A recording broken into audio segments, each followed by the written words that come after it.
ആ വാർത്ത ആദ്യം മലയാളിക്ക് വിശ്വാസമായില്ല. അതൊരു സിനിമാ കഥയല്ല എന്നുറപ്പിക്കാൻ പോലും കഴിയുന്നില്ല. പോലീസ് കുഴങ്ങി. എവിടെ തുടങ്ങണം? വാർത്താമുറികൾ അമ്പരന്നു. ഈ വാർത്ത എങ്ങനെ കൈകാര്യം ചെയ്യണം? സിനിമാ ലോകം നടുങ്ങി വിറച്ചു. ആരുടെ തലയുള്ളൂ?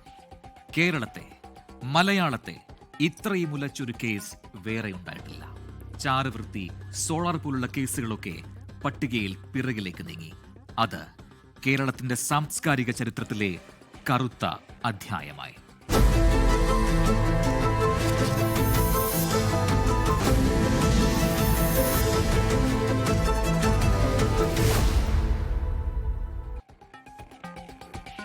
മഞ്ജു വാര്യർ, ദിലീപ്, കാവ്യ മാധവൻ, ലാൽ, ഇടവേള ബാബു, സിദ്ദിഖ്, സംയുക്ത വർമ്മ, ഗീതു മോഹൻദാസ്, നാദിർഷ, ഭാമ.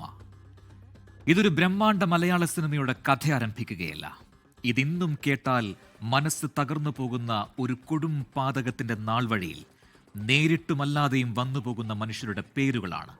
വെള്ളിത്തിരയിൽ നമ്മളെ ചിരിപ്പിക്കുകയും സന്തോഷിപ്പിക്കുകയും ചെയ്തവർ. ഇവർ പക്ഷേ ഇക്കുറി കടന്നു പോകുന്നത് ചമയങ്ങളില്ലാത്ത, വെള്ളി വെളിച്ചമില്ലാത്ത ഒരു നടുക്കുന്ന രാത്രിയുടെ വാദപ്രതിവാദങ്ങളിലൂടെയാണ്.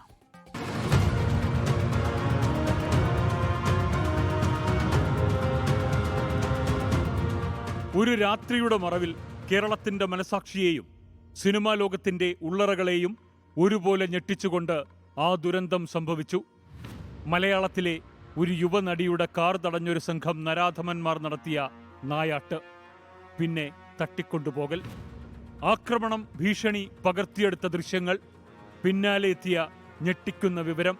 അതൊരു സാധാരണ തട്ടിക്കൊണ്ടുപോകൽ ആയിരുന്നില്ല. ആസൂത്രണം ചെയ്ത ഒരു കൊട്ടേഷൻ. കേട്ടുകേൾവിയില്ലാത്തൊരു കരാർ പണി, പ്രതികാരത്തിനായി ബലാത്സംഗം, അത് ചെയ്യാനായി ഒരു കൂലിപ്പട. ആ രാത്രിയിലെ ഭീകരതയിൽ നിന്നും പോലീസ് തികഞ്ഞെടുത്ത ഒരു പേര്.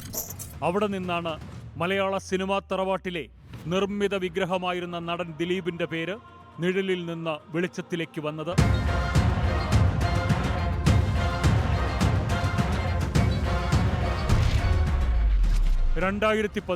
ഫെബ്രുവരി 18 കൊച്ചി. അന്നൊരു കേസ് രജിസ്റ്റർ ചെയ്തതിന്റെ വാർത്ത ഞെട്ടലോടെയാണ് നാട് കേട്ടത്.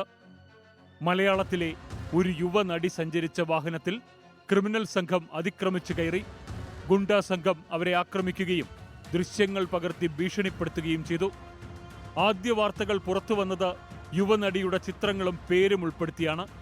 എന്നാൽ പിന്നാലെ ആ വാർത്തകളൊക്കെ പിൻവലിക്കപ്പെട്ടു. അത് വെറുമൊരു ഗുണ്ട ആക്രമണമല്ല, ഒരു ലൈംഗിക പീഡനമാണ് നടന്നിരിക്കുന്നത്. ഞെട്ടലോടെയാണ് കേരളം ആ വാർത്ത കേട്ടത്. കൊച്ചിയിലെ ആലുവ റൂറൽ പോലീസ് പരിധിയിൽ കേസ് രജിസ്റ്റർ ചെയ്യപ്പെട്ടു.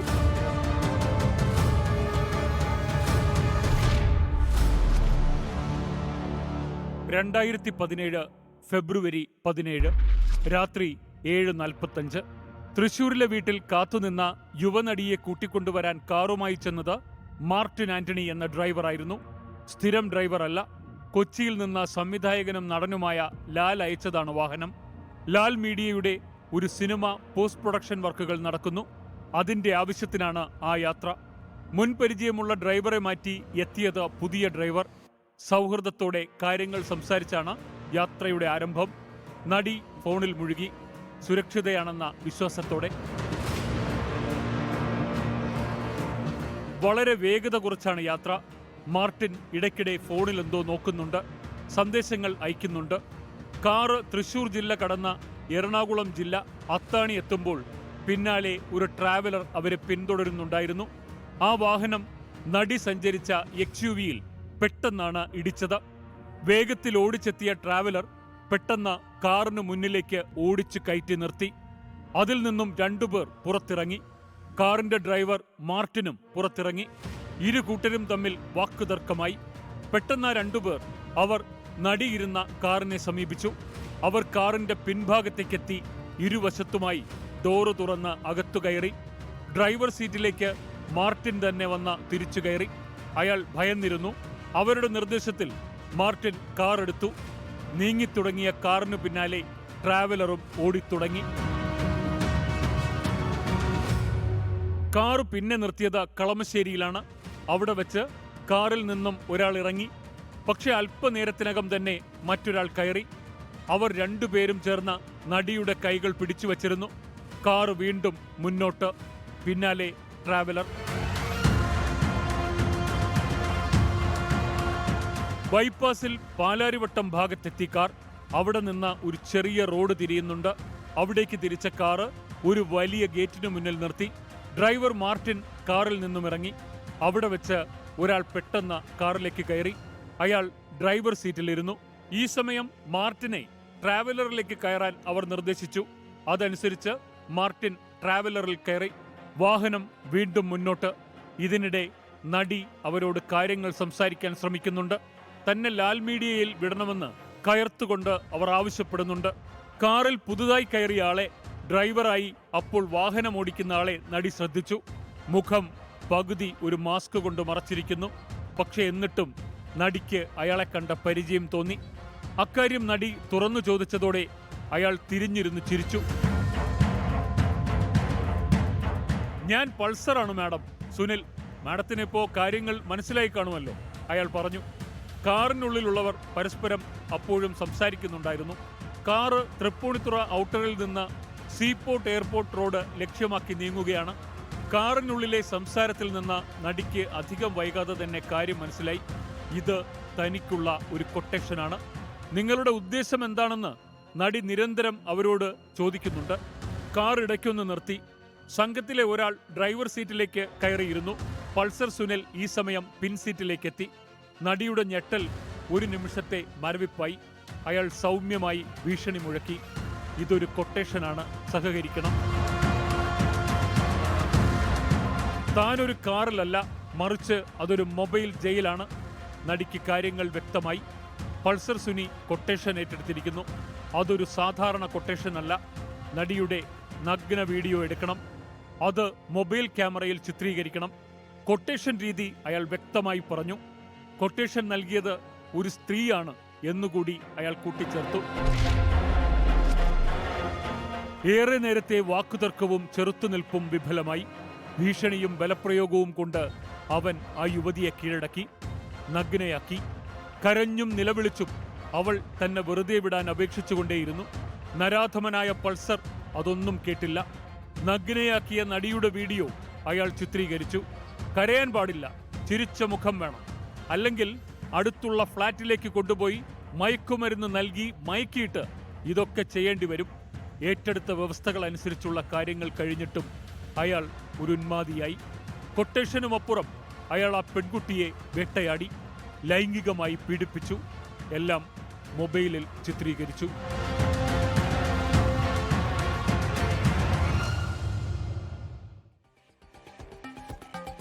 തൃശൂരിൽ നിന്ന് തുടങ്ങിയ യാത്ര കാർ കൊച്ചിയിലെത്തി കൊട്ടേഷൻ ഗുണ്ടാ സംഘങ്ങളുടെ പിടിയിലമർന്നപ്പോൾ മുതൽ ഏതാണ്ട് 2.5 മണിക്കൂറിലേറെ സമയം.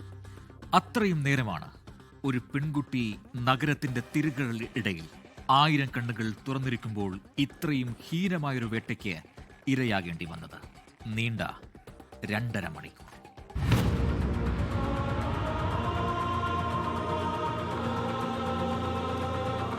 പൾസർ സുനി തന്റെ കയ്യിലിരുന്ന മൊബൈൽ ഫോൺ പുറത്തെടുത്തു.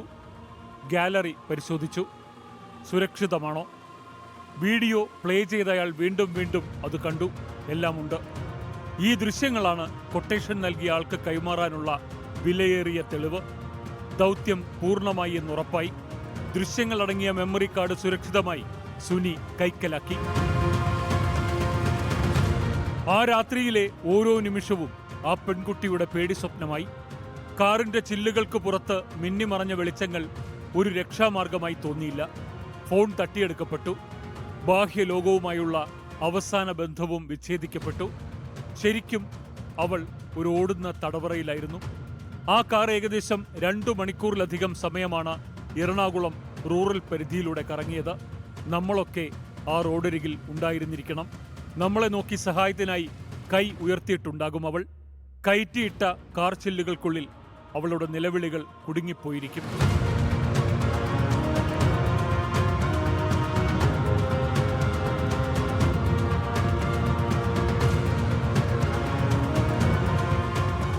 എവിടെ വിടണം? പൾസറിന്റെ ചോദ്യത്തിൽ ഒരു ഔദാര്യം ചെയ്യുന്ന ഭാവം. നടനും സംവിധായകനുമായ ലാലിന്റെ വീടിനോട് ചേർന്നുള്ള പ്രദേശത്തെത്തി. പൾസർ സുനിയും കൂട്ടാളികളും കാറിൽ നിന്നിറങ്ങി ഇരുട്ടിലേക്ക് മറഞ്ഞു. ഇരുട്ടിൽ നിന്നെത്തിയ മാർട്ടിൻ കാറിന്റെ ഡ്രൈവർ സീറ്റിലേക്കിരുന്നു. ഒരല്പ ദൂരം മാത്രം. കാർ ലാലിന്റെ വീട്ടിലേക്കെടുത്തു. ഗേറ്റ് എത്തിയതും നടി കാറിൽ നിന്ന് പുറത്തേക്കോടി.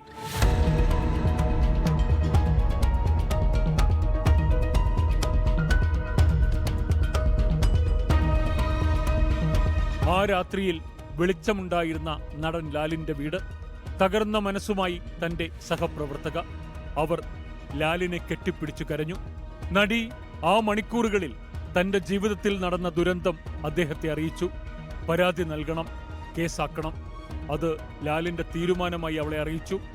സംസ്ഥാന പോലീസ് മേധാവി ആ രാത്രിയിൽ തന്നെ നടപടികൾക്ക് നിർദ്ദേശിച്ചു. ഡ്രൈവർ മാർട്ടിൻ ആദ്യം തുടങ്ങിയത് അയാളിലായിരുന്നു. വിവരമറിയിച്ചതനുസരിച്ച് ലാലിന്റെ വീട്ടിലെത്തിയ MLA PT തോമസും നിർമ്മാതാവ് ആന്റോ ജോസഫും മാർട്ടിനോട് കാര്യങ്ങൾ തിരക്കി. പക്ഷേ അതിനോടകം അവിടെ നിന്നും രക്ഷപ്പെടാൻ നോക്കിയ മാർട്ടിന്റെ പെരുമാറ്റം സംശയകരമായി. അയാളുടെ ഫോൺ സിം അപ്രത്യക്ഷമായിരുന്നു.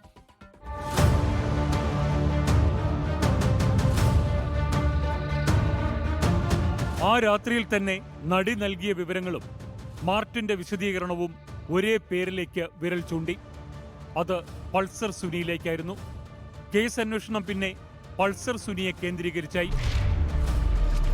2017 ഫെബ്രുവരി 18 കൃത്യത്തിൽ നേരിട്ട് പങ്കുണ്ട്. സംഘത്തിലെ അംഗം തന്നെ. വാഹനത്തിന്റെ ഡ്രൈവറായ മാർട്ടിൻ ആന്റണി അറസ്റ്റിലായി. പൾസർ സുനിക്കായി പോലീസ് നിരന്തരമായ തിരച്ചിൽ നടത്തി. പക്ഷേ ആളെ കിട്ടിയില്ല. 2017 ഫെബ്രുവരി 19 മലയാള ചലച്ചിത്ര താരങ്ങളുടെ സംഘടനയായ അമ്മ ആക്രമണത്തിൽ പ്രതിഷേധിച്ചുകൊണ്ട് ദർബാർ ഹാൾ ഗ്രൗണ്ടിൽ ഒരു വലിയ ഐക്യദാർഢ്യ സംഗമം സംഘടിപ്പിച്ചു. എല്ലാ ചലച്ചിത്ര പ്രവർത്തകരും ഈ പരിപാടിയിൽ പങ്കെടുത്തിരുന്നു.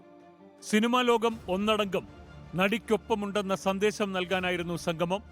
നടൻ ദിലീപും ഈ സംഗമത്തിൽ പങ്കെടുത്തിരുന്നു. മഞ്ജു വാര്യർ സംഭവത്തിൽ ഗൂഢാലോചനയുണ്ടെന്ന ആരോപണം ഉന്നയിച്ചതും ഈ പരിപാടിയിലായിരുന്നു. ഇതിന് പിന്നിൽ നടന്നിരിക്കുന്നത് ഒരു ക്രിമിനൽ ഗൂഢാലോചനയാണ്. ഈ ഒരു ഗൂഢാലോചനയ്ക്ക് പിന്നിൽ പ്രവർത്തിച്ചവരെ നിയമത്തിന് മുന്നിൽ കൊണ്ടുവരാൻ ഉള്ള പ്രവർത്തനങ്ങൾക്കെല്ലാം അങ്ങേയറ്റം പൂർണ്ണമായ പിന്തുണ നൽകുക എന്നതാണ് നമുക്കിവിടെ ചെയ്യാൻ സാധിക്കുക. 2017 ഫെബ്രുവരി 23 മുഖ്യപ്രതിയായ പൾസർ സുനി എന്ന സുനിൽകുമാറും മറ്റൊരു പ്രതിയും Ernakulam additional chief judicial magistrate കോടതിയിൽ കീഴടങ്ങാനെത്തി. കോടതി വരാന്തയിൽ വെച്ച് തന്നെ പോലീസ് പൾസർ സുനിയെ കസ്റ്റഡിയിലെടുത്തു. അറസ്റ്റിലായ പൾസർ ജയിലിലായി. സംഭവത്തിൽ ഒരു ഗൂഢാലോചന നടന്നിട്ടുണ്ടോ എന്ന അന്വേഷണം ഈ ഘട്ടത്തിൽ ഊർജിതമായി. സുനി ആദ്യമൊന്നും തുറന്നു പറഞ്ഞില്ല. എന്നാൽ ശാസ്ത്രീയമായ ചോദ്യം ചെയ്യലിൽ അയാൾ തകർന്നു. ഞാൻ കൊട്ടേഷൻ മാത്രമാണ് നടപ്പിലാക്കിയത്. ഇതിനു പിന്നിൽ വലിയ ആളുകളുണ്ട്. ആദ്യമായി ഗൂഢാലോചനയുടെ വാതിൽ അങ്ങനെ തുറക്കപ്പെട്ടു. പോലീസ് അന്വേഷണം സുനിയുടെ പഴയ ബന്ധങ്ങളിലേക്ക് തിരിഞ്ഞു. മൊബൈൽ ഫോൺ രേഖകൾ പരിശോധിച്ചു. ആക്രമണത്തിന് മുൻപും ശേഷവും ചില നിഗൂഢമായ കോളുകൾ, സംശയകരമായ ടവർ ലൊക്കേഷനുകൾ. ഈ കോളുകൾ പോയത് സിനിമയിലെ ഒരു വലിയ വ്യക്തിയുടെ അടുത്തേക്ക്.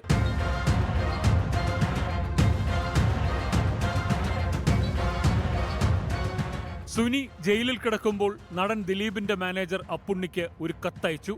ഈ കത്ത് പോലീസിന്റെ ശ്രദ്ധയിൽപ്പെട്ടു. കത്തിലെ ചില സൂചനകൾ, പഴയ കണക്കുകൾ തീർക്കാനുണ്ട്, പണം കിട്ടാനുണ്ട്.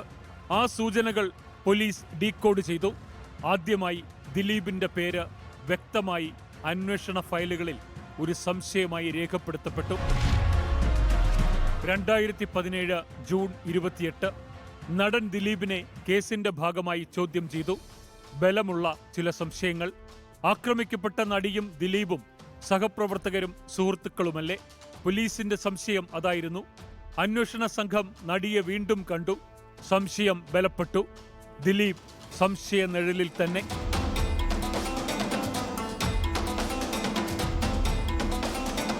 അന്വേഷണം ദിലീപിന്റെ വ്യക്തിജീവിതത്തിലെ പഴയ തർക്കങ്ങളിലേക്ക് കടന്നു.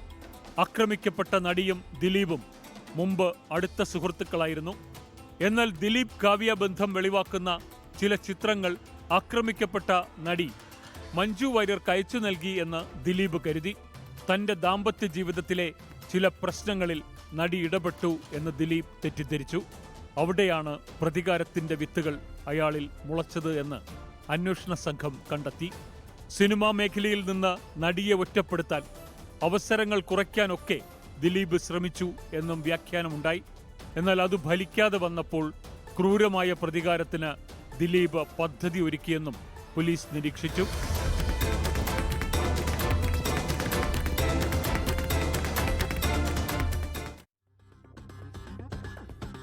താൻ കടുത്ത മാനസിക സമ്മർദ്ദത്തിലാണെന്ന് കാണിച്ച് ദിലീപ് മുഖ്യമന്ത്രിക്ക് സന്ദേശം അയച്ചു. അന്വേഷണം തന്നിലേക്ക് എത്താതിരിക്കാൻ മുൻകൂട്ടി നടത്തിയ ഒരു നീക്കമായിരുന്നു അത് എന്ന് പോലീസ് പറയുന്നു. പുറത്ത് എല്ലാം നിഷേധിച്ചും മറ്റൊരാൾ തന്നെ കുടുക്കാൻ ശ്രമിക്കുന്നു എന്നാരോപിച്ചും ദിലീപ് നിഷ്കളങ്കനായി നിലകൊണ്ടു. ഒന്ന് ചോദ്യം ചെയ്യാൻ, ദിലീപിലേക്ക് എത്താൻ പോലീസിന് ഒരു ശക്തമായ തെളിവ് തന്നെ വേണമായിരുന്നു.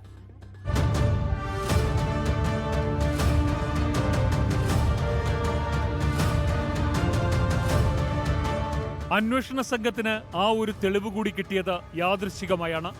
ജയിലിൽ നിന്ന് പൾസർ സുനിയുടെ സഹതടവുകാരൻ വിഷ്ണു ദിലീപിന് ഒരു കോൾ ചെയ്തു. ദിലീപിന്റെ കയ്യിൽ നിന്ന് പണം ആവശ്യപ്പെട്ട ഫോൺ വിളിയായിരുന്നു അത്. സുനി പറഞ്ഞിട്ടാണ് വിളിക്കുന്നതെന്നും കൊട്ടേഷൻ തുകയുടെ ബാക്കി നൽകണമെന്നും വിഷ്ണു ദിലീപിനോട് ആവശ്യപ്പെട്ടു. വിഷ്ണുവിന്റെ ഫോൺ വിളി ദിലീപിന് കുരുക്കായി. ദിലീപ് പരാതി നൽകി അതിൽ നിന്ന് രക്ഷപ്പെടാൻ നോക്കി.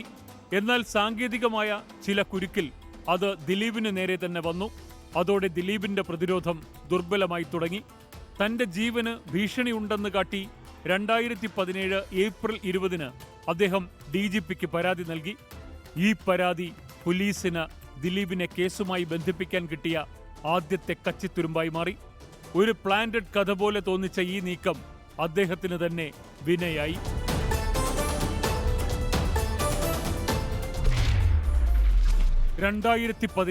ജൂൺ 28 കേരള പോലീസ് ക്ലബിലെ ആ മുറിയിലേക്ക് ദിലീപിനെ വിളിച്ചു വരുത്തി. അതൊരു സാധാരണ ചോദ്യം ചെയ്യലായിരുന്നില്ല. 13 മണിക്കൂറോളം നീണ്ട ചോദ്യം ചെയ്യൽ. ഒരു വശത്ത് ദിലീപും സുഹൃത്ത് നാദിർ ഷായും, മറുവശത്ത് ADGP B സന്ധ്യയുടെ നേതൃത്വത്തിലുള്ള അന്വേഷണ സംഘവും.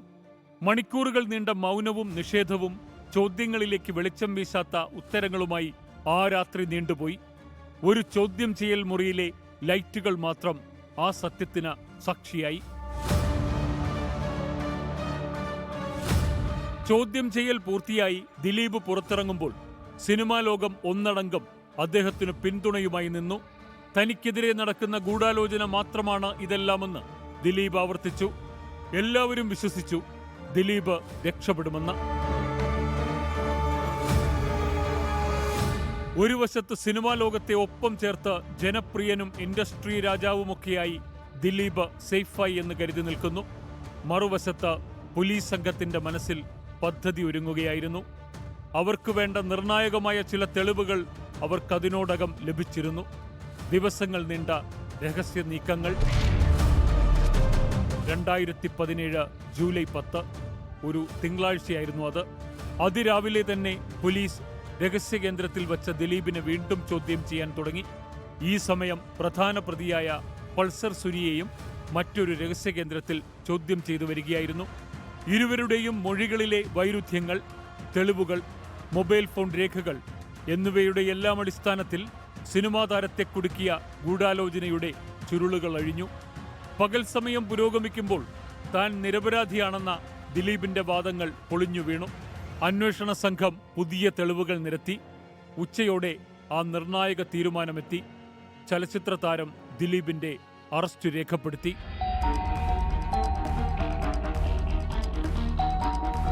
പൾസർ സുനിക്ക് കൊട്ടേഷൻ നൽകിയ കേസിലെ ഗൂഢാലോചന കുറ്റം ചുമത്തി പോലീസ് നാടകീയമായാണ് അറസ്റ്റ് രേഖപ്പെടുത്തിയത്.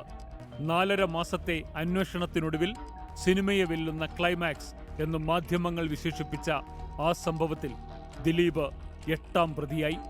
ഒരു ജനപ്രിയ താരത്തിന്റെ അറസ്റ്റ് മലയാള സിനിമാ ലോകത്തെയും പൊതുസമൂഹത്തെയും ഒരുപോലെ ഞെട്ടിച്ചു. ഒരു ക്രൈം ത്രില്ലറിന്റെ പുതിയ അധ്യായം പോലെ. ആക്രമിക്കപ്പെട്ട നടിയുടെ ധീരമായ നിലപാടാണ് ഈ കേസിനെ ഒരു പോരാട്ടമാക്കി മാറ്റിയത്. ജനപ്രിയ നായകൻ ഉൾപ്പെട്ട ഗൂഢാലോചന കേസ് എന്ന നിലയിൽ തുടക്കം മുതൽ തന്നെ മാധ്യമങ്ങളുടെയും ജനങ്ങളുടെയും ശ്രദ്ധ മുഴുവൻ ഇതിലായിരുന്നു. പോലീസ് അന്വേഷണം പൂർത്തിയാക്കി കുറ്റപത്രം നൽകിയതോടെ കഥ കോടതി മുറിയിലേക്ക് വഴിമാറി.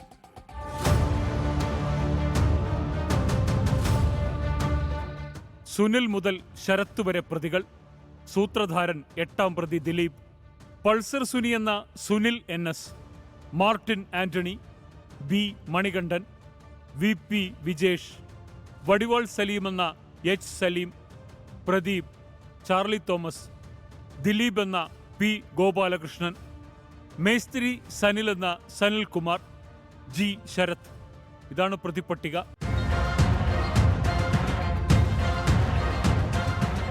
കേസിന്റെ വിചാരണ 2020 പ്രത്യേക കോടതിയിലേക്ക് മാറ്റുകയും അതിജീവിതയുടെ സുരക്ഷ ഉറപ്പാക്കുകയും ചെയ്തു. ഓരോ ദിവസവും കോടതി മുറിയിൽ നടക്കുന്നത് ഒരു സസ്പെൻസ് സിനിമ പോലെയായിരുന്നു. പ്രോസിക്യൂഷൻ അവരുടെ വാദങ്ങൾ സ്ഥാപിക്കാനായി ശക്തമായ തെളിവുകളും സാക്ഷികളെയും ഹാജരാക്കി. മൊഴികൾ മാറ്റിപ്പറഞ്ഞ സാക്ഷികൾ, കൊട്ടേഷൻ നൽകിയതിന്റെ രഹസ്യ കൈമാറ്റങ്ങൾ, ഫോൺ വിളികളുടെ രേഖകൾ, ദിലീപും സുനിയും തമ്മിൽ നടന്നതായി ആരോപിക്കപ്പെടുന്ന കൂടിക്കാഴ്ചകൾ തുടങ്ങിയവയെല്ലാം കോടതിക്ക് മുന്നിലെത്തി. സാക്ഷികളിൽ സിനിമാ രംഗത്തെ പല താരങ്ങളും കൂറുമാറി. കേസ് കെട്ടിപ്പടുത്തത് ദിലീപിനെതിരെ വ്യക്തിവൈരാഗ്യമുള്ളവർ ചേർന്നാണെന്നും സ്ഥാപിക്കാൻ പ്രതിഭാഗവും ശ്രമിച്ചു.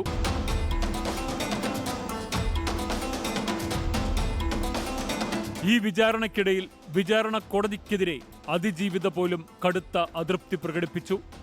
നീതി ലഭിക്കില്ലെന്ന ഭയം പങ്കുവച്ചുകൊണ്ട് അവർ ഹൈക്കോടതിയെ സമീപിച്ചു. നീതിക്ക് വേണ്ടിയുള്ള ഒരു സ്ത്രീയുടെ ഈ പോരാട്ടം നിയമചരിത്രത്തിൽ ഒരു നാഴികക്കല്ല് തന്നെയാണ്. വർഷങ്ങൾ നീണ്ട നിയമയുദ്ധം, ഇനി വിധിയുടെ മണിക്കൂറുകൾ. കേരള സമൂഹം മുഴുവൻ ശ്വാസമടക്കി കാത്തിരിക്കുന്നത് ആ വാക്കുകൾ കേൾക്കാനാണ്. പ്രതികൾ കുറ്റക്കാരാണെന്ന് കോടതി കണ്ടെത്തുമോ, അതോ ആരോപിക്കപ്പെട്ട ഗൂഢാലോചന വെറും കെട്ടുകഥയായി തള്ളിക്കളയുമോ? ഇത് ഒരു വ്യക്തിയുടെ നീതി എന്നതിലുപരി സിനിമാ രംഗത്തെ അധികാര സമവാക്യങ്ങൾക്കും ഒരു സ്ത്രീയുടെ ധീരമായ പോരാട്ടത്തിനും നിയമവ്യവസ്ഥയുടെ നിഷ്പക്ഷതയ്ക്കും അടിവരയിടുന്ന ഒരു ചരിത്രപരമായ വിധിയായിരിക്കും. ഇത് നമ്മൾ കണ്ട മലയാള സിനിമയിലെ ഏറ്റവും വലിയ ക്രൈം ത്രില്ലറിന്റെ ലാസ്റ്റ് റീലാണ്. Goodbye. ലോകത്തെവിടെയായാലും ഏത് സമയത്തും 24 വാർത്തകളും ഓഗ്മെന്റഡ് റിയാലിറ്റി പാക്കേജുകളും എക്സ്പ്ലെയിനറുകളും വിശദമായി കാണാൻ ഞങ്ങളുടെ യൂട്യൂബ് ചാനൽ നിങ്ങൾക്ക് സബ്സ്ക്രൈബ് ചെയ്യാം.